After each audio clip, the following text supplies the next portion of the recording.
Vous écoutez Lire du Dire, émission littéraire mensuelle sur Fréquence Paris Pluriel 106.3. Lire L''IRE, comme colère, mais aussi comme parole qui dénonce et qui rassemble autour de la littérature, parce qu'elle est le langage du monde. Alors je reçois aujourd'hui Charles Penquin.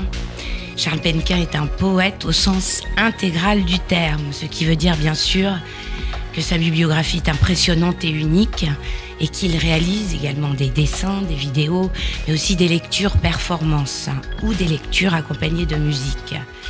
Il se saisit de la parole vivante pour créer une poésie, elle aussi vivante. Ses lectures performées sont uniques. La rapidité avec laquelle il énonce le texte et cette manière de précipiter les mots sont devenus peu à peu l'un de ses traits caractéristiques. Vers la fin des années 90, il commence à travailler l'improvisation à partir de l'usage de dictaphones sur lesquels il s'enregistre en direct, puisqu'il rediffuse en public ses enregistrements. Cette question d'improvisation correspond à la question même du langage, à son rythme et à son enchaînement, comme il le pratique dans ses nombreuses vidéos faites dans sa voiture, dans les trains ou sur le bord des routes, avec des textes qu'il écrit sur des grands rouleaux, en public, tout en continuant de parler.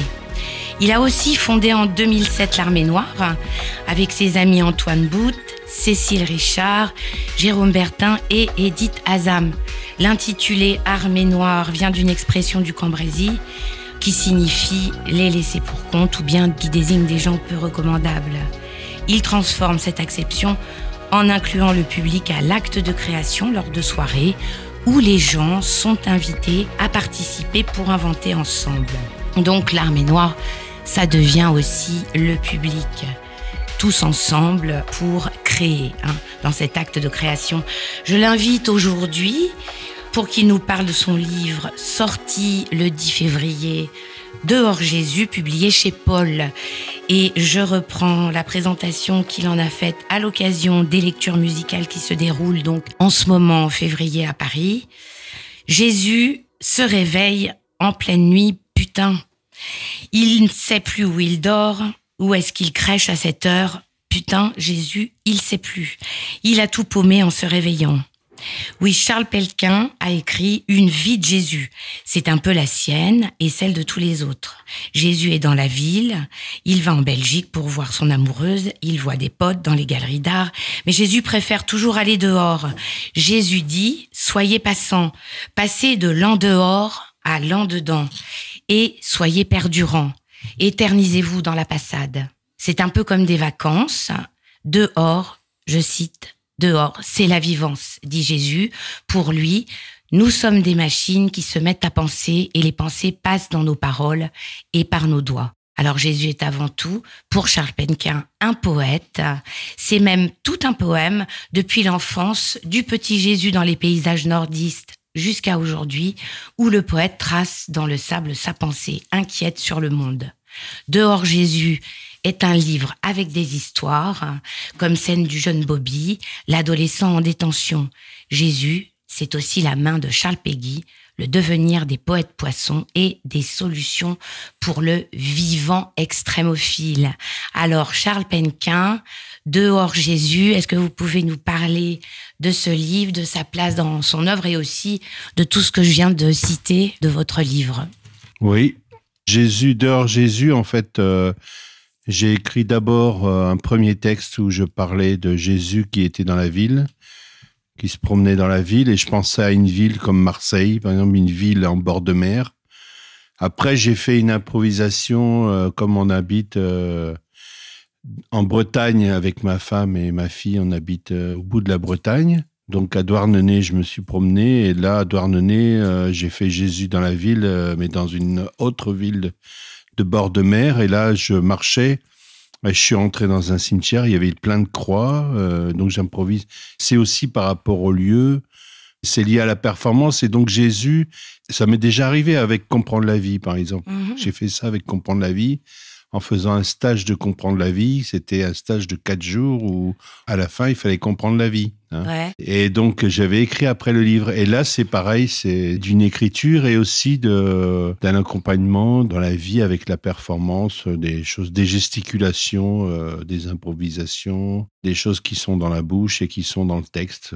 De la bouche au texte, quoi, en fait. Mais d'abord, c'est un texte pour Jésus qui se promène dans la ville et qui voudrait changer quelque chose à la ville, en fait, en tournant. Il tourne tout le temps dans la ville. Donc, il aimerait changer l'humeur de cette ville, il voudrait changer l'air. Il ne sait pas ce qu'il changerait au début, mais en tout cas, il marche. Il fait beaucoup de marches parce que son docteur lui avait dit de faire de la marche. Alors, il ne s'était pas fait prier, Jésus. Il a marché. Il a écouté son docteur. Voilà. Et donc, le texte, évidemment, il n'est pas de manière intrinsèque comme ça devant le papier. Il naît des rencontres et du travail avec les autres, dans le contact des autres et dans ce qu'ils peuvent vous apporter, finalement. Oui, la parole des autres, le contact des autres. Oui, tout à fait, parce qu'il y a pas mal de situations, de choses qui se sont passées dans la vie et puis des trucs qu'on m'a racontés aussi. Il y a un boucher, par exemple, il y a l'histoire d'un boucher et puis il y a des jeunes. Jésus, à un moment donné, rencontre des jeunes en prison. C'est des jeunes adolescents en détention. Donc, c'est Bobby. Donc, il y a toute l'histoire de Bobby qui veut partir en vacances. Et au bout d'un moment, on se rend compte qu'en fait, il est en prison. Donc, aller en vacances, c'est pas trop possible. Sauf s'il est libéré. Et là, dans ces cas-là, à un moment donné, il va voler une moto ou je sais pas quoi. Il va repartir en prison. Parce que c'est comme des stages. Parce que ces jeunes-là, ils sont en prison et ils y retournent, quoi. Il y a très peu de moments pour eux. Ils restent 22 heures sur 24 dans leur cellule. Ils ont 3 heures par semaine de cours et puis le reste du temps, ils sont devant la télé à travailler pour Air France, à faire des étiquettes ou je sais pas quoi. Et voilà, donc je les ai rencontrés, moi, ces gens-là. C'était très fort, quoi. C'était violent, mais c'était fort. Et c'était aussi comme des vrais enfants, quoi. C'était incroyable ce qu'ils écrivaient. Vraiment, c'est à partir de leur écriture et de leurs paroles aussi que j'ai écrit ça. Et puis, voilà, et il y a l'enfance de Jésus, il y a le petit Jésus. Et puis après, arrive il y a le poète poisson, voilà, il y a ce chapitre-là. Voilà, manifeste pour le poète extrémophile, voilà. Et après, il y a Lulu, qui clôt le texte, en fait. Tout finit par Lulu, quoi. C'est elle qui a le fin mot, quoi. Voilà, c'est Lulu qui est la mère de... Il y a Eugène, Gaston, Florent, Léopold, Désiré, Parfait, Réussi, et sa femme Lulu, Ludivine Enfant au départ. Elle s'appelle Ludivine, comme la chanson « Il est né Ludivine Enfant ». Voilà. Donc on l'appelle Ludivine Enfant, et puis après, lui, Jésus, il l'appelle plutôt Lulu, et même Lulubette. Enfin, on ne sait pas trop si c'est lui ou si c'est elle qui se fait appeler Lulubette, voilà. Donc c'est comme ça, les noms changent un peu, c'est comme dans Gabino aussi. Il y avait les surnoms qui changeaient tout le temps. Voilà, c'est pas très fixé, quoi. En fait, c'est comme soi-même, quoi. On n'est pas toujours le même, voilà. Et on sait pas ce que c'est que le soi, tout ça. On est débordé, donc on est débordé par soi, c'est sûr. Voilà. C'est sûr qu'on est débordé par soi. Et c'est évidemment changer aussi le nom des gens, des personnages, entre guillemets, qui apparaissent. C'est aussi pour donner la parole ou offrir un espace de visibilité aux gens que vous croisez, je suppose. Oui. Un espace, disons que ça passe, faut que ça passe parfois par moi, c'est comme une grille, quoi. Comme s'il fallait que ça passe par la grille, par le tamis, pour à nouveau que moi je respire aussi, quoi. Sinon j'étoufferais dans tout ce langage, on étouffe dans le langage, donc les autres nous bouffent aussi avec le langage, il faut qu'on s'en sorte, et pour moi, m'en sortir, c'est écrire. C'est le respirer à nouveau, c'est le ressortir, parce que sinon, on est bouffé, on est étouffé. Parce que le parler nous étouffe, voilà. Justement, on va vous écouter. On va écouter un extrait, deux enregistrements. Un qui s'appelle Chèvre et l'autre qui s'appelle Toy, qui est une improvisation faite avec Thierry Hoé. Et donc, vous, Charles Penquin. Tu as cru me rendre chèvre? Tu as cru me rendre chèvre hier? Tu as cru que je deviendrais cette chèvre qui te suit partout? Et je t'ai suivi, car je te voyais partout. Ben, je me collais à toi, me cognais, je restais le cogné de toi. tu me collais à l'image de la chèvre.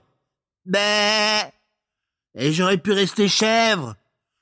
Je serais resté le temps que tu deviennes, à ton tour, que tu le deviennes chèvre. C'est toi qui deviens chèvre. Maintenant, tu deviens chèvre. Maintenant, c'est moi qui tiens les rênes, ou plutôt la jugulaire, et qui te rend à ta chèvre. Mais, tu es une chèvre, une petite chèvre. Viens ici, ma chère. Bah,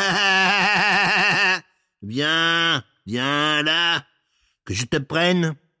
Tu vas être rendu, tu vas voir. C'est moi qui te rends. Quand je veux, je te rends. Je te rends la chèvre. Tu es la chèvre que tu es, et que tu n'as rien à dire. C'est moi qui décide. Bah, c'est moi qui vois. Tu es bonne pour la chèvre, ou non? C'est moi qui décide. Aujourd'hui, comment tu vas te trouver? Tu te trouveras chèvre. Tu seras chèvre.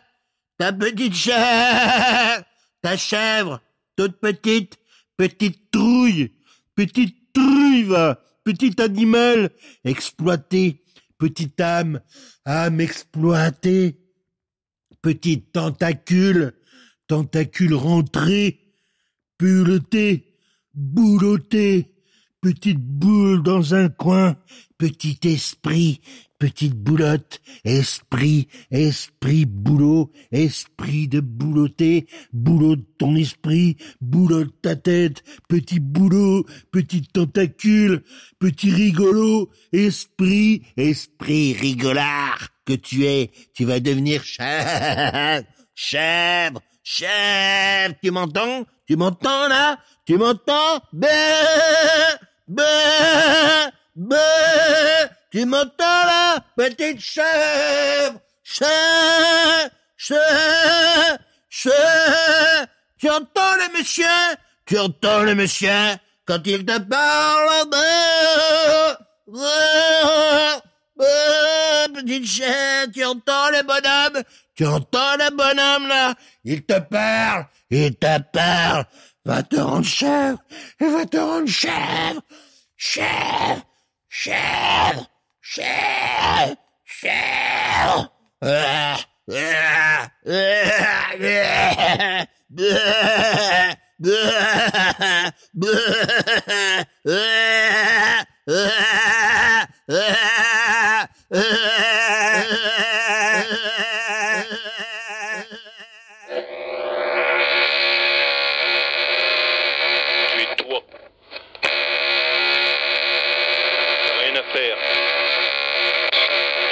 À faire. Rien à faire avec toi, ton intimité.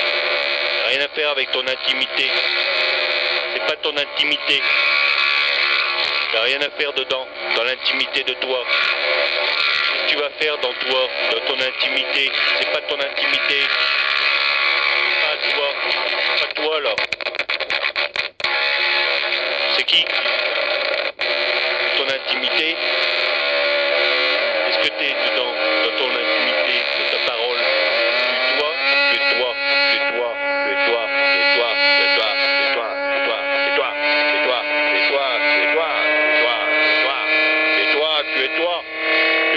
Tu es toi.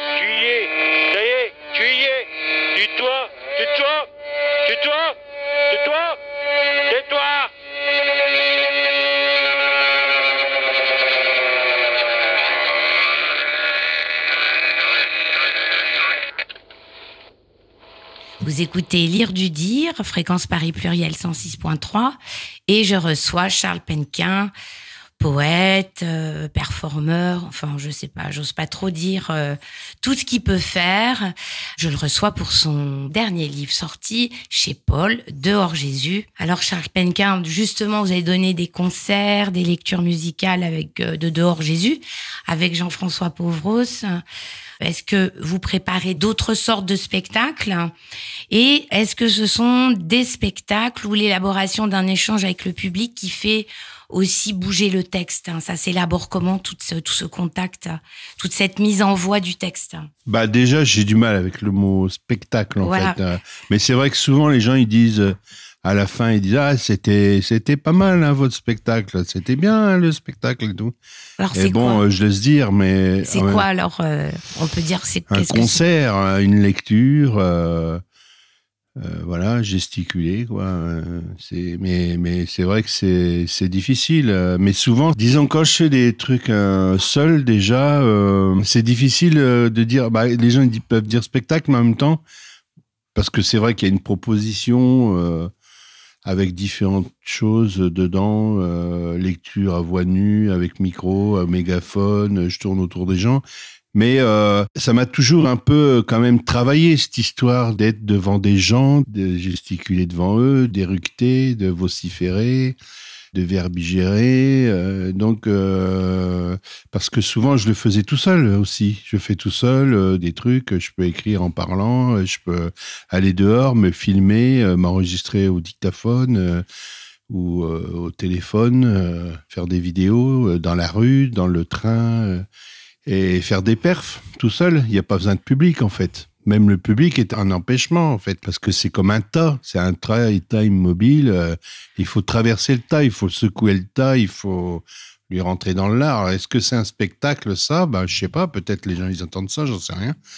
Parce que la différence, c'est quand même que là, il y a comme une action. Donc, du coup, ça, c'est aussi l'idée que ça puisse mettre d'autres en action, que l'action se fait pas tout seul. Parce que, en fait, moi, si j'ai les gens à 3 mètres, par exemple, si je suis dans une salle de théâtre en haut, très haut, les gens sont loin, ils sont dans la nuit, parce que ça, ils aiment bien la nuit, hein, dans les théâtres, hein, ils aiment bien quand tout est au noir et machin. Moi, ça, à un bout d'un moment, j'ai l'impression de ramer. Enfin, j'ai déjà eu des souvenirs comme ça, je me dis, mais qu'est-ce que je fais là? J'ai l'impression d'attaquer la falaise, là. Je sais pas ce que je fais là. Parce qu'il y a un besoin comme ça d'aller-retour avec l'autre. Enfin, je sais pas, il y a une nécessité de respirer dans la voix de l'autre aussi, ou dans son oreille, ou je sais pas quoi. Dans le corps des autres, en fait, que ça rebondisse, que ça reparte, qu'il y ait quelque chose. On s'en rend pas compte, mais souvent, quand je faisais des lectures ou des improvisations comme ça devant les gens, parfois, je savais, tiens, je dis un tel qui est là, ou je savais qu'il y avait telle personne qui faisait une drôle de tête, etc. Alors, on va marquer une seconde pause et on va écouter encore de vos actions. Une belle bande et les petits mots sur la route. Voilà. Une belle bande, une enlargée belle bande, belle, une large bandée, large bande, une lande, belle lande plate, un objet, barge, long, bonde, une longe, barge, beau, un beau boulot, une belle balade, un large objet, bande, une barge, on est dans Bargeland, une boule, un beau boulot, une bouboule, une bouboule.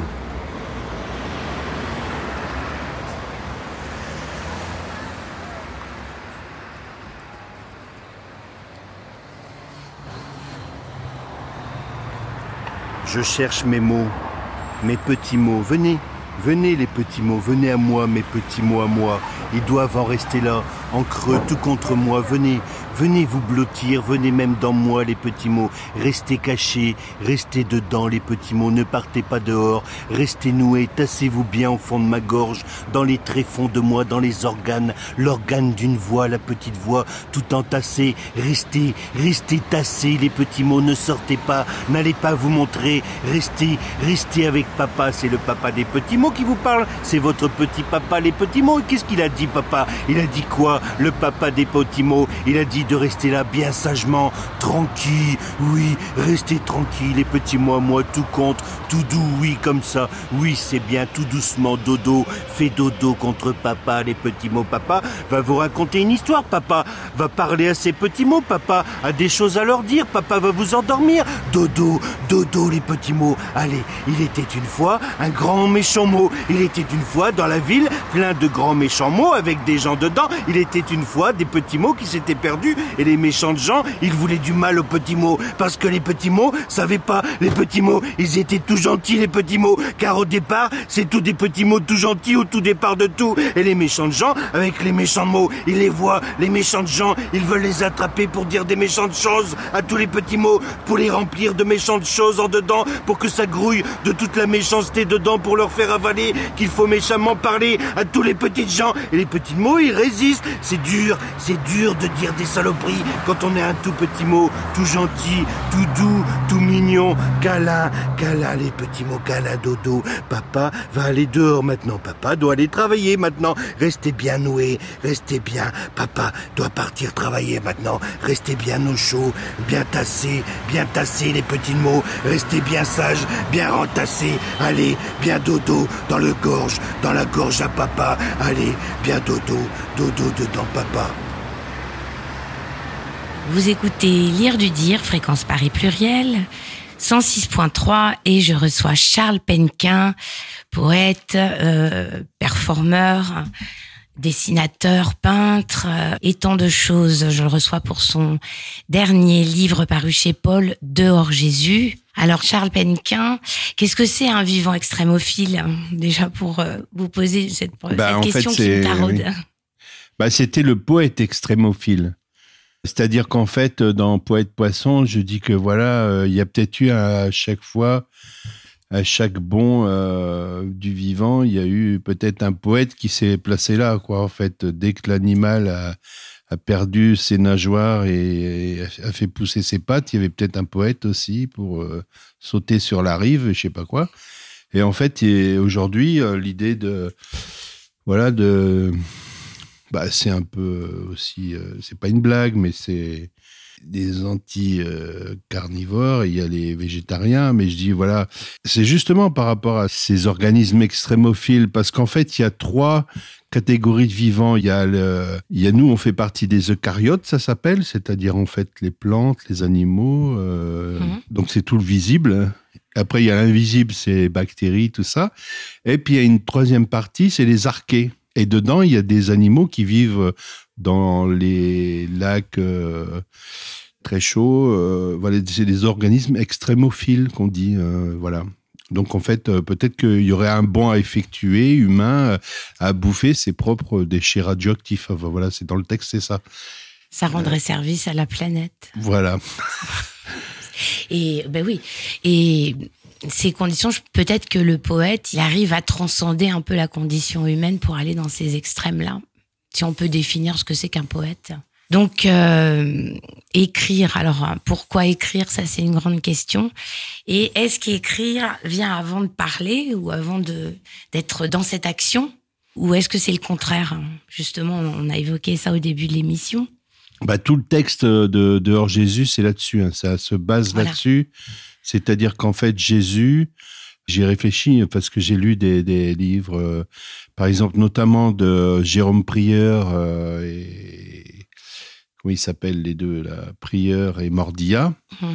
Bon, ils ont fait des émissions, puis ils ont fait des livres. Par exemple, Jésus, c'est illustre et inconnu, en fait, par exemple, où ils se posent la question, dans chaque évangile, ils relèvent en fait les différences, chaque différence. Et à un moment donné, je ne sais plus si c'est là-dedans ou dans Corpus Christi ou je ne sais pas quoi, où ils disent, il y a un endroit où Jésus, on voit qu'il écrit, Et il écrit pas, en fait, il trace. Et c'est bien précisé qu'il trace avec un bâton. Et c'est dit 2-3 fois, en fait. Parce qu'en fait, il trace avec un bâton sur le sol. Donc, c'est l'idée de tracer. C'est entre l'écriture et le parler, quoi. C'est le truc qui reste pas, quoi, en fait. Hein. C'est un peu ça. Ça pourrait être un peu l'idée de la poésie, de truc qui est bâti, une science qui est bâtie sur du sable, quoi, en fait. Hein. Chaque fois, ça se redéfinit. C'est pas acquis, quoi. C'est jamais acquis, l'écriture. Ben là, c'est un peu comme ça que je voyais les choses. Donc, toujours est-il que pour moi, le Jésus, il serait le poète, c'est-à-dire avant les Écritures, les évangiles, quoi. Hein, qui peut-être correspondre. Canonique, quoi. C'est ça, l'écriture canonique. Qui a peut-être tout figé la parole en ce sens qu'on ne peut plus rien en faire, quoi. Ça normalisé peut-être. Oui. Donc, voilà. Donc, du coup, c'est quelqu'un qui écrit, qui trace. C'est l'idée de tracer, penser, parler. Et donc, du coup, j'ai écrit pas mal de trucs sur l'écriture dans le livre et sur le parler. Il y en a un que j'ai lu, là, c'est parler, c'est faire du texte. Parler, c'est dans sa bouche. Et faire appel au texte. Parler, ne parle pas. Parler attend le texte. C'est un appel au texte, comme un appel du pied ou un appel au secours. On est dans sa bouche pour demeurer muet. Alors que parler, c'est vouloir sortir dans un texte. L'écriture, c'est se sortir de la bouche. C'est sortir de la bouche qui ne fait que d'avoir à parler. La bouche ne veut avoir affaire qu'à une parole qui ne parlera pas, alors que la bouche écrit comme une main. La main et la bouche cherchent l'écrit sans jamais savoir de quoi ça pourrait causer en dedans. On ne parle jamais en soi. Ce qu'on fait en soi, c'est attendre ce qui s'écrit en dehors de quand ça parle. Quand ça parle, c'est du bruit qui fait penser qu'on pense, alors qu'écrire, c'est aller vers un bruit qui va finir par se dire dans le texte. C'est comme marcher. Quand on marche, on dépense une énergie et quand on écrit, on dépense l'énergie qui nous révèle ce qu'on ne savait pas à la première ligne. Mais dès la première ligne, on a su qu'on ne savait pas. Et parler, c'est tout le contraire. Parler, c'est ne savoir pas qu'on ne sait pas. Sauf si c'est parler pour faire du texte. Parler fait du bruit dans nos textes. Voilà. C'est ça le texte, en fait, que j'avais écrit. Donc parler... Parler, c'est un dit Jésus qui parle, qui est dans sa bouche et qui parle. Et qui veut sortir du texte, et qui en même temps fait un texte. Il parle en même temps que le texte. C'est-à-dire qu'en fait, la pensée qu'on a dans soi, elle est pensée à son tour déjà par la parole et par les mains. C'est déjà des outils. C'est comme ça que je parle à un moment de Peggy, qui lui parle tout le temps de la main longitudinaire. Il parle pas de la main parallèle à l'autre main. Il parle de l'ouvrier qui a sa main longitudinaire. C'est la main en acier, c'est l'outil. Et en fait, il y a la main du poète aussi, et lui, c'est comme une imprimante à main, en fait. C'est une imprimante jet d'encre, Jésus. C'est Peggy. Peggy, c'est un geyser, une imprimante qui imprime. C'est plus l'idée de l'imprimeur qui est intéressante que l'idée de l'éditeur. Parce que c'est celui qui laisse couler le robinet à flot, couler le robinet de la parole. Voilà. C'est ça qui doit laisser couler, l'imprimeur. Donc, Peggy, c'est une forme d'imprimeur qui pense, en fait. C'est de la pensée imprimée. Et la parole, finalement, elle peut pas servir à communiquer dans sa dimension pragmatique. Ben non, parce qu'elle déborde forcément du lit du communicable, parce qu'elle est débordante tout le temps. La littérature, elle déborde, quoi. Enfin, l'écriture, pour moi, la littérature, c'est pas un truc que j'aime bien. Mais c'est le mot déjà. Mais l'écriture, l'écrit, c'est un truc, c'est obsessionnel, l'écrit, en fait. On sait même pas ce que c'est. Ça craque quand on dit écrit. Et c'est ce que je dis dans un autre texte, c'est qu'en fait, dans chacun des mots qu'on parle, il y a toujours la trace d'avoir mordu quelque chose, en fait. La trace de quelque chose qui a été mordu, comme une nourriture, mais une nourriture qui serait l'inverse de la nourriture, qui serait la faim même, en fait. L'idée de la faim, avec toujours du vide dedans. En fait, on croque dans du vide quand on parle. C'est ça le truc. C'est ça, tout à fait. Et donc, la poésie vivante, ça serait quoi ? Finalement, c'est la poésie écrite, c'est la poésie qui donne de l'écrit. Bah, disons qu'en fait, moi, j'ai appelé ça la vivance dans le livre parce que c'est venu. Alors, c'est pas du tout un truc de sophrologie. Hein. Pas vraiment. Bah non, parce qu'on pourrait dire la vivance, bah, c'est un sophrologie, mais c'est une puissance verbale qui sort de la bouche. C'est un empêchement à tourner en rond dans les phrases. C'est ça que j'avais noté, en fait. Parce qu'en fait, le mot vivance, il vient des jeunes, justement, d'un des jeunes, là, Bobby, qui dit, à un moment donné, le stage d'atelier, c'était le dehors et le dedans. Et les jeunes, ils disent, mais pour moi, dehors, c'est la vivance. Et il y avait un côté mystérieux là-dedans. Et en même temps, il y a affirmé, hyper affirmé, quoi, en fait. Hein. La vivance, ça me faisait penser aux vacances, ça me faisait penser. Mais en même temps, c'est un mot qu'ils m'ont donné. Moi, je ne le connaissais pas, ce mot-là. Et il existe, en fait, ce mot. Alors, du coup, j'ai envie, si vous permettez, de lire quelques lignes de ce que je vous reçois pour Dehors Jésus, qui vient de paraître chez Paul.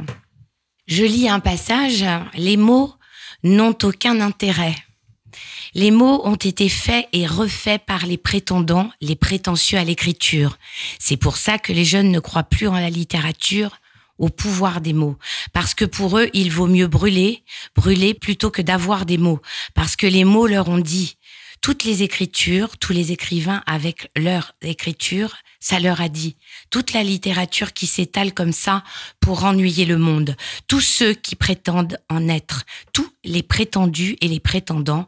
Toute la prétention littéraire qui utilise les bons mots, les bons styles, leur a dit. C'est pour ça que les jeunes ne croient plus aux mots. Alors, ça c'est un passage pour moi important. D'abord, comment est-ce que je vais passer peut-être à quelque chose qui m'habite et comment vous expliqueriez le manque de fréquentation justement des jeunes pour la poésie? Il y a une scission entre, j'aime pas dire le grand public, la majeure partie du public avec la poésie. Voilà. Donc pourquoi vous pensez? Pourquoi je pense quoi? Vous pensez que est-ce que c'est pourquoi ça se produit? Qu'est-ce qui se produit? Les gens viennent plus vers la poésie. Ah ouais? Ben ça, j'en sais rien. Moi, je ne sais pas, parce que moi, je peux dire que quand j'étais jeune, c'était hyper dur Moi, je savais pas qu'il y avait des poètes vivants déjà. Hein, quand j'étais gamin, je savais pas. Quand j'avais 18 ans, je savais pas. Quand j'avais 24 ans, je savais pas. Quand j'avais eu 25 ans, j'ai su qu'il y avait des poètes vivants encore, que ça existait. Mais sinon, avant, pour moi, la poésie, c'était dans le rock, c'était dans les groupes, c'était dans les fanzines. Voilà, c'était là qu'il y avait peut-être un truc de création, en tout cas, avec de l'écriture. Il y avait un truc là-dedans qui, parfois, lorgnait un peu vers la poésie du 19e ou 20e avec Apollinaire. Voilà, mais du coup, je me disais, ça n'existe pas, quoi. Ça ne doit pas exister. Et c'est après, par chance, en fréquentant des médiathèques, que j'ai découvert qu'il y avait des poètes contemporains, mais que j'avais aussi cheminé comme ça, en cherchant vraiment dans les médiathèques. Voilà, j'avais trouvé Michaud, déjà, Henri Michaud. Ah oui. Henri Michaud, dans les années 90, il commençait, 80, je dirais, 80, 90, ça commençait. Et avant, j'avais entendu parler. Francis Ponge non plus, tout ça, ça a commencé vraiment. Donc moi, c'était le nouveau roman Butor, quoi, plus dans la poésie, quoi. C'était des gens comme ça, ou c'était, j'avais Rimbaud, bien sûr, depuis longtemps, ou Artaud, voilà, Antonin Artaud, à 20 ans, 18 ans, en médiathèque. Voilà, j'ai remonté le fil comme ça, mais il fallait être un peu mordu, quoi. Il fallait vouloir un peu mordre à l'hameçon, quoi. Là, c'est la pêche à la ligne, quoi. Ça mord ou ça mord pas. Et donc, j'ai fréquenté après plusieurs médiathèques où là, je cherchais. Et là, j'ai trouvé plein de poètes contemporains. Et là, c'était sur le cul. Je savais pas que ça pouvait exister, qu'on pouvait écrire comme ça. Je savais pas qu'on avait le droit. C'est là que j'ai découvert. Donc, aujourd'hui, on dit que c'est plus facile. Bah oui, c'est plus facile, mais c'est aussi plus facile pour le mauvais, quoi. N'importe qui peut dire... Ouais, puis en fait, là... il n'y a plus du tout de trucs... Il y a toutes sortes et il y a du bien et du mauvais. Mais en même temps, je ne sais pas si c'est mieux qu'avant. J'en sais rien. Moi, je sais qu'il y a des gens qui me découvrent là. et que ça fait longtemps que j'écris, hein, ça fait plus de 20 ans, et qui ont découvert, là on me parle de Tarkos, quand je l'ai connu, il me disait, tiens, j'ai fait une perf, là, j'ai dit je gonfle, puis au bout d'un moment, il y en a un qui lui a dit, bah tu commences à nous gonfler, alors il a arrêté, et en fait, et il y avait 3 personnes qui assistaient au truc. Donc, ouais, voilà, et pourtant, il était là et tout le monde était là, hein, donc, bon, ça va, quoi. Je sais pas. En même temps, il y a aussi l'édition, où ils en sont avec la poésie, ils en ont rien à foutre, hein, bien tout souvent. Carrément, ouais. Et l'écriture, souvent, c'est toujours les mêmes, un peu. Moi, je trouve que l'écriture... c'est le roman, le truc, c'est toujours un peu pareil, quoi.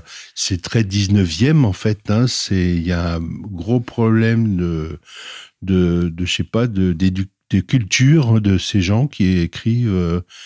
De renouvellement. Sans rien renouveler, quoi. Ouais, c'est vraiment la gloire à tous ces gens-là, quoi. Donc, du coup, ça donne une idée de ce que c'est.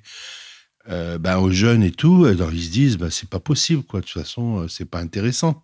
Autant écouter du rap ou des trucs, au moins ça cogne et puis ça dit des trucs de ce qui nous arrive, quoi. Parce que c'est ça aussi, ça leur parle pas, parce que c'est coupé de la vie, c'est coupé des problèmes et tout. Moi, quand j'ai commencé à écrire, à un moment donné, il y a tous les gens d'Action Poétique et tout ça qui sont des communistes qui sont venus me voir et qui m'ont dit non mais bon, Tarkos, on avait du mal, mais alors avec toi... Alors, ils étaient tout péteux, parce que là, je commençais à être un peu plus reconnu. Je faisais une expo à Marseille et tout. Mais ils étaient violentés, quoi. Ça leur avait fait violence parce que je reprenais la série Urgence ou parce que je reprenais des phrases des collègues qui disaient des trucs racistes et tout. Mais c'était la réalité dans laquelle j'étais, je baignais dedans, j'ai la gueule enfoncée là-dedans, et donc ça reprenait tout ça. Et c'était une manière de revivre, quoi, d'exposer ça et et d'en rire aussi, de dire ce qui se passe, autour, dans le milieu là, de ce qui se parle, de ce qui se dit. Mais ça leur faisait violence. Alors c'est ça qui était marrant, quoi, quand même. Ouais, parce que sinon, au bout d'un moment, on se détache de je sais pas quoi, là. C'est assez bizarre. Donc, il va y avoir plein de raisons. Moi, je crois, hein. Parce que peut-être aussi, c'est un art fait pour les morts, quoi. On fréquente un art mort, un art, qui est fait pour les morts. Lire de la poésie, c'est un peu comme aller mettre des fleurs sur la tombe, donc forcément, c'est de loin, c'est s'adresser à des gens qui ont disparu, ou à un air disparu, ou je sais pas quoi, il y a toujours un truc comme ça. Moi aussi, hein, je le vivre aussi. Ça, hein, bien sûr, hein, il y a un truc lié à ça aussi, l'élégie, le regret, les machins, tous ces trucs-là, il y a quand même vachement un truc là-dedans, dans le lyrisme et tout, il y a un truc très... Moi, je peux baigner là-dedans aussi, hein, bien sûr. Mais après, je sais pas. Disons, le problème aujourd'hui, l'urgence, pour moi, c'est le langage des parlers qui sort des bouches et qu'il faut les ramasser, quoi. C'est le temps du ramassage, là. C'est le temps de la moisson. On va faire notre pause suivante avec Dur. Qui est, ça tombe bien. Ça tombe bien, enregistré avec le groupe Powells.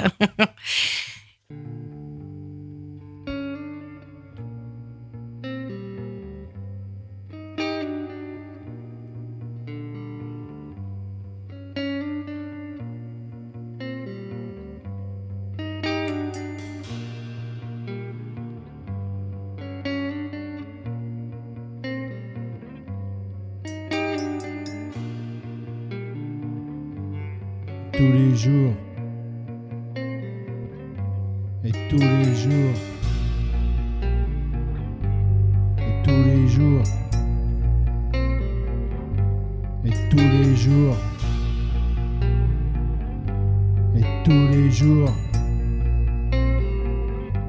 et tous les jours, et tous les jours, il se voit dans un trou.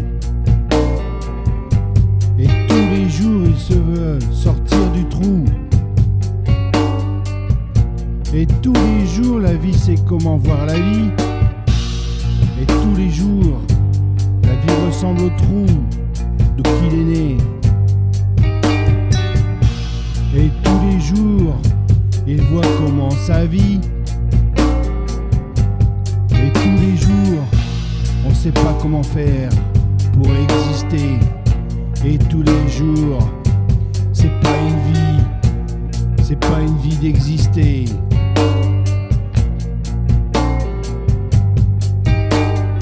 Dur, dur, dur, dur, dur, dur, dur, dur vivre, dur, dur existe, dur, dur le monde, dur, dur penser, dur, dur être, dur, dur parler, dur, dur marcher, dur, dur s'asseoir, dur, dur aimer, dur, dur, dur, dur bosser, dur, dur penser, dur, dur, dur, dur, dur, dur, dur, dur, dur, dur. Et tous les jours, sa pensée fait qu'un tour. Et tous les jours, toutes les pensées font qu'un tour. Et tous les jours, les pensées tournent dans sa tête. Et tous les jours, ça ne fait qu'un tour. Et tous les jours, ça ne fait qu'un tout petit tour. Un tout petit et puis s'en vont. Un tout petit et puis s'en vont comme ça dehors. Comment ça peut aller dehors? Et comment ça parle? Et tous les jours, il se demande pourquoi ça parle. Et tous les jours, il voudrait savoir comment sa pensée, ça peut parler. Et tous les jours, il voit sortir la pensée. Comment tous les jours, il parle. Et tous les jours, il pense pas forcément, mais que ça parle, mais que ça voudrait exister. Dur, dur, dur, dur, dur, dur parler. Dur, dur marcher. Dur, dur, dur, dur, dur, dur s'asseoir. Dur, dur aimer, dur, dur bosser, dur, dur penser, dur, dur vivre, dur, dur existe, dur, dur le monde, dur, dur penser, dur, dur être, dur, dur, dur, dur, dur, dur. Et tous les jours,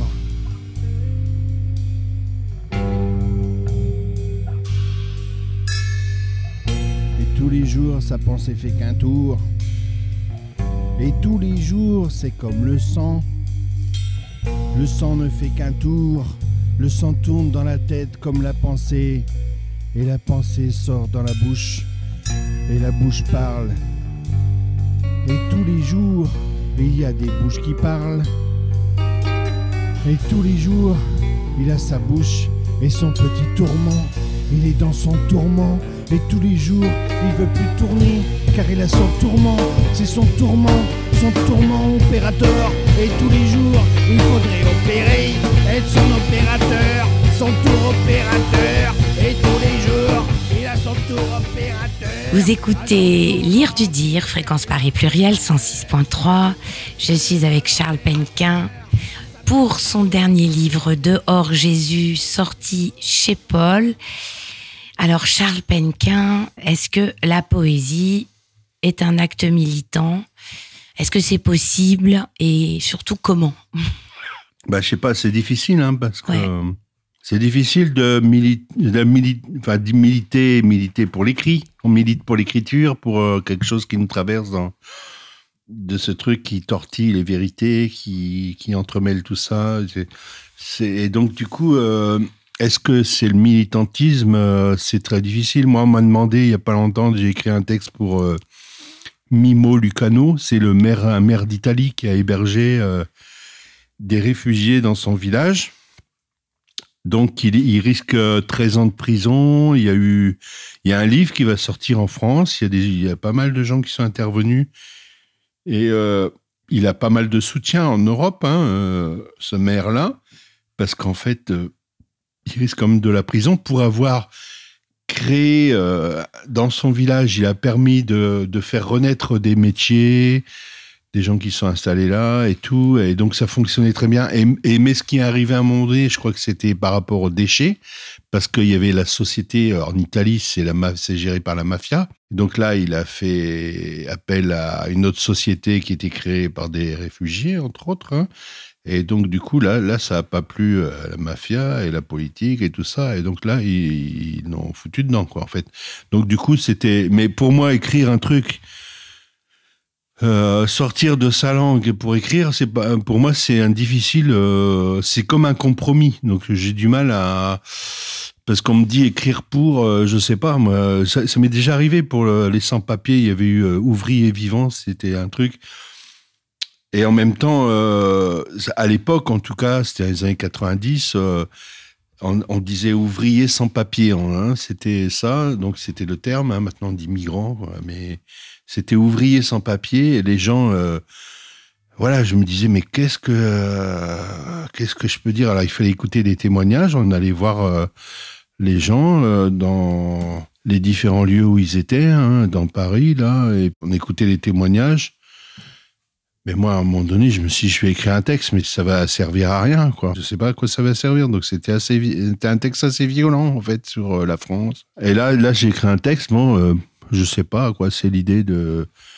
je partais de ça a déjà été fait, et puis le fait de refaire, et de refaire, lui, celui qui vient et qui marche et qui refait quelque chose, mais qui réinvente quelque chose là-dedans, en fait. Voilà, c'est ça que j'ai écrit, en fait, par rapport à Mimo Lucano.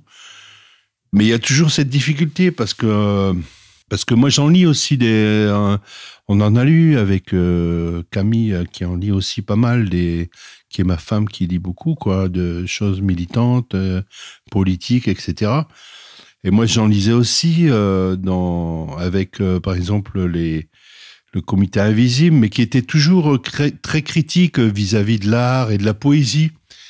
Mais moi, j'étais assez étonné que des poètes, en fait, aillent voir, aillent là-bas les voir, tu vois, dans le village, là, Tarnac, voilà.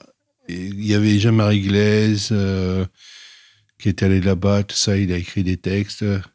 Alors qu'en fait, eux, ils disent, dans l'insurrection qui vient, ils disent la poésie a toujours accompagné les mouvements réactionnaires.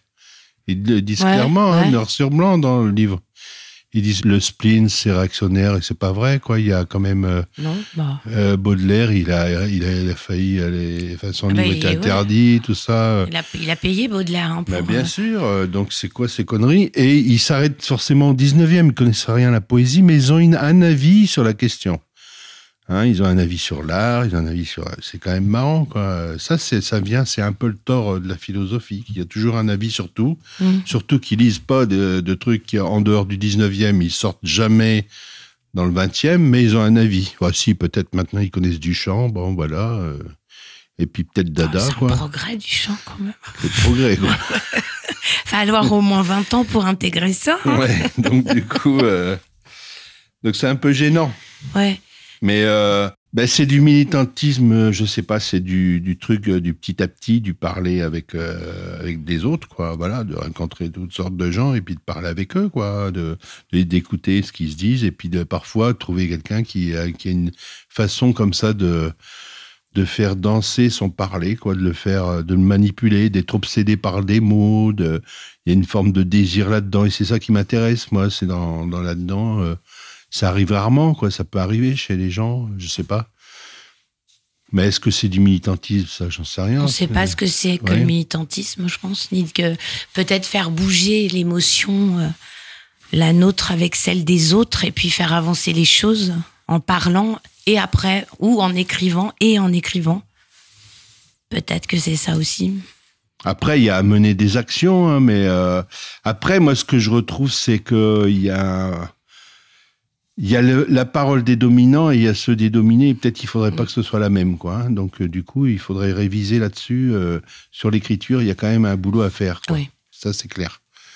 Hein, je veux dire, on peut pas utiliser la parole des communicants pour écrire des trucs contre les communicants, quoi. Ça, c'est pas possible. Non. Donc ça, il faudrait que ça bosse aussi de ce côté-là, parfois. Que ça bouge, ouais. Ou alors que ça fasse une mauvaise poésie, là. Oui. Donc, c'est pas bon non plus, quoi.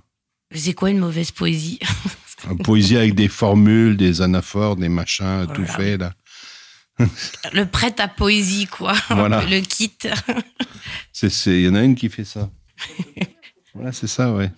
Il y en a plusieurs. Il y en a plusieurs, il y en a beaucoup, ouais. Nous, on va écouter Entravé en bagnole. Alors là, c'est pas de la mauvaise poésie. Hein.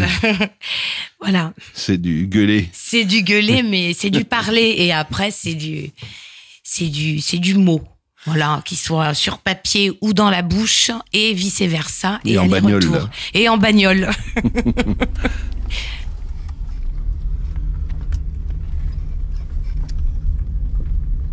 Pourquoi nous nous sommes mis dans ce corps? Pourquoi nous n'avons pas tenté autre chose? Tenter d'être hors de ça, de ne pas y venir, de ne pas en faire partie. Nous aurions pu faire partie d'un autre ensemble ou de pas d'ensemble. Nous aurions pu faire partie d'autre chose qui ressemble à rien d'accord. Un corps qui est un tunnel avec au bout un mur qui bouche l'ouverture. Pourquoi nous nous sommes fourrés dans ce tunnel sans issue? Pourquoi nous nous sommes bercés d'illusions alors qu'il s'agissait d'une faiblesse de caractère? Nous nous sommes mis là sans le savoir, car c'est nous-mêmes et personne d'autre, nous-mêmes qui avons décidé de l'enfermement, nous-mêmes qui nous sommes foutus dans ce pétrin alors que nous ne sommes pas de ce corps-là.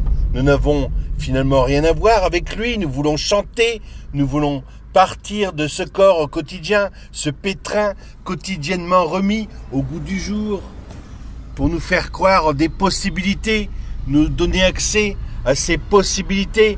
Mais il n'y a pas de possibilités. Si on veut s'affranchir du corps, il faut s'affranchir des possibilités. Mais nous ne voulons pas, nous voulons creuser le tunnel et arriver enfin face au mur, et toujours en nous taisant, en faisant de nous des taisants. On voudrait plus que se taire en dedans, mais dedans, c'est pas du corps, dedans, c'est l'intérieur qui veut s'échapper, dedans, c'est l'envie d'en finir avec les présupposés de corps, les présupposés de fin et les présupposés de possible. Dedans, c'est en finir avec la vie comme mur face au champ. Dedans, c'est les mots qui sont taisants dans le cri qui sort et veut en finir. Dedans, c'est je sors et je crie et je veux en finir. J'en finirai du corps quand j'aurai atteint le cri, quand la langue sera suffisamment sortie, quand la langue aura sorti tout le taisant des mots et qu'on aura fini avec les possibilités de corps, quand on aura fini avec les organes en révolte, quand les organes auront fini les révoltes de corps, quand les organes pousseront du dedans vers dehors pour fignoler le cri qui sort des organes, les organes de l'ouïe, de la vue, les organes du chant, tous les chants et tous les organes, tous les chants de tous les organes qui sortent, qui veulent quitter dedans, qui veut quitter dedans pour être dehors, pour quitter l'idée de dehors et l'idée de dehors aussi, car dehors a un corps, tout comme dedans veut débarrasser le champ de la physique. Nous avons inventé le corps pour nous débarrasser des organes qui chantent, mais nous voulons toujours quitter le corps, nous voulons débarrasser la physique du corps, nous voulons débarrasser la physique de tout, de la physique même. Nous voulons quitter la physique, nous rejoignons le cri nous débarrassera de la physique. Mais quand nous parlons du cri, nous ne parlons pas de l'organe qui pousse la voix, l'organe qui pousse le corps en voix. Nous parlons de l'organe qui soustrait la voix, nous parlons de l'organe qui resserre, qui étreint, nous parlons de l'organe qui fait boule, qui fait masse compacte et fait ressortir tout le taisant des mots, tout l'alambiqué caché, toute l'impossibilité. Car les mots cachent un impossible à parler, et ça se cache bien dans le corps qui pousse la voix, mais le corps ne sait pousser qu'une voix, il ne pousse pas la physique, il ne quitte pas le plancher des vaches de corps, il a ses pieds fermés, il est dans le corps à s'éteindre, et plus il s'éteint, et plus les pieds sont fermés, et plus les mots sont audibles à pleine voix, et à tout craint, rien à voir avec ce corps-là, ces corps qui craignent, qui sont des tunnels d'empêchement, des tunnels qui sont l'empêchement de tourner en rond dans ses propres tunnels, rien à voir avec les tunnels d'empêchement, rien à voir avec les mots et avec les corps, rien à voir avec cette envie de mort quand on parle, car quand nous parlons, nous sentons déjà le mort, mais pas le mort comme on devrait le sentir. On devrait sentir le mort proche, la terrible histoire du mort tout proche, du mort qui approche en nous, alors que là, nous sentons le mort parce que les mots sommeillent, parce que la voix dit des mots en bâillant, alors qu'il faut sentir le danger de la mort proche, et pour ça, il nous faut étrangler les mots, il faut qu'on soit dans l'étranglement, qu'on puisse sentir qu'on parle comme on voudrait s'échapper, que les paroles s'échappent du dernier trou, c'est le dernier trou de la parole, et tous les trous s'en échappent, ils s'échappent de chacun des mots qui voudraient dire des choses, Alors que les mots ne veulent rien dire, ils sont cris, ils sont étranglements, ils sont gosiers sortis pour voir la vie hors du corps, ils sont la pression du gosier et la rétention du larynx, ils sont le cognement de la langue, ils sont des affrètements de générations de gosier et de larynx, ils sont des luttes inscrites dans le corps pour en sortir définitivement, ils sont la trace d'avoir voulu un jour débarrasser le champ de la physique. Ils sont l'hésitation entre la langue sortie et celle rentrée, celle qui chante clairement, celle qui n'a pas eu à hésiter entre son corps et sa voix. C'est comme deux êtres. Vous écoutez Fréquence Paris Pluriel 106.3. C'est Lire du dire avec Charles Penquin, poète, auteur, dessinateur, performeur. Et je le reçois pour son dernier livre paru chez Paul, mi-février, Dehors Jésus. Alors Charles Penquin, Dehors Jésus. Alors, je vais poser une question que je n'ai pas préparée. Dehors Jésus, c'est pas parce qu'on le met dehors, hein, c'est toute une dynamique autour de ce mot dehors. Hein. Ouais, le dehors, j'y ai repensé là hier, tiens, en lisant, je dis tiens, je lis Dehors Jésus. C'est rigolo parce que mon premier livre, il s'appelle Dedans, quoi. Ouais. Il y a toujours ce truc du dedans, du dehors. C'est assez marrant. Je crois que c'est Hervé Mazurel qui dit le dedans, c'est le dehors à l'état plié, quoi. Ouais. À l'état plié. C'est beau, mais c'est vrai, hein, c'est du vrai. Mais c'est du vrai. C'est-à-dire que l'intime, il a vachement à voir avec l'autre, quoi. Et du coup... Mais il y a quand même des choses qui nous restent comme ça, des mots, des façons de faire, des tournures, des trucs qui nous reviennent, qui nous tapent dessus, comme si on marchait sur un outil par inadvertance, tu vois, tu marches sur un outil et tu te prends le manche en pleine tronche, quoi. C'est ça le langage, et c'est rigolo. Ouais. Tu retrouves aussi, ça dans la pensée. Il est sûrement plié, le langage, et après on plie dedans. Ouais, voilà, ouais. Et ça cogne, c'est des moments qui cognent comme ça. Et de quoi on parlait alors du coup ? On disait pourquoi dehors Jésus ? Ah oui, pourquoi dehors parce que c'est aussi... on m'avait raconté les en dehors en fait qui étaient des anarchistes au début du 20e, quoi, en fait. Il y avait ce titre-là, quoi. Et puis dehors Jésus parce qu'il marche, en fait. Il va dehors. Il a un bâton, en fait, Jésus. Mais c'est pas un bâton pour marcher, c'est un bâton pour tracer, tu vois. C'est l'idée de l'énergie, tracer, parler, penser. Voilà, il y a ça. Et dehors, il y a toujours l'idée du dehors jusqu'à la fin, parce que Lulu, elle regarde dehors, elle regarde l'horizon. Il y a beaucoup l'idée des lointains. Ça revient souvent. L'enfance, les lointains, le temps. Voilà, tous ces trucs qui nous paraissent être dehors et qui sont dedans en permanence aussi. Et puis... cet espoir de trouver des mots actions. Alors finalement, peut-être que la poésie, ça serait des mots actions, la poésie militante, engagée, voilà, des mots actions, des mots qui seraient agissants, comme ce que trace peut-être Jésus avec son bâton. Bah ouais. Parce qu'en fait, on est fait de pas mal de choses externes aussi, même les mains, c'est des outils qu'on a inventés, c'est la nouvelle technologie d'une certaine époque, hein. C'était un truc, c'est du soi qui est extensible comme ça. Et puis on continue à écrire, parler. Ça continue, Jésus. Hein. Moi, je continue. Et cette nuit, j'ai encore écrit un texte sur Jésus. En fait, j'ai fini le bouquin et il n'est pas fini, en fait. C'est ça qui est terrible. Ça me poursuit. C'est ça. C'est ce qu'il a le secret de la parole qui agit. Voilà. C'est fou. Merci beaucoup d'être venu, Charles Penquin. Merci à vous. Voilà, et puis à très bientôt, j'espère. Oui.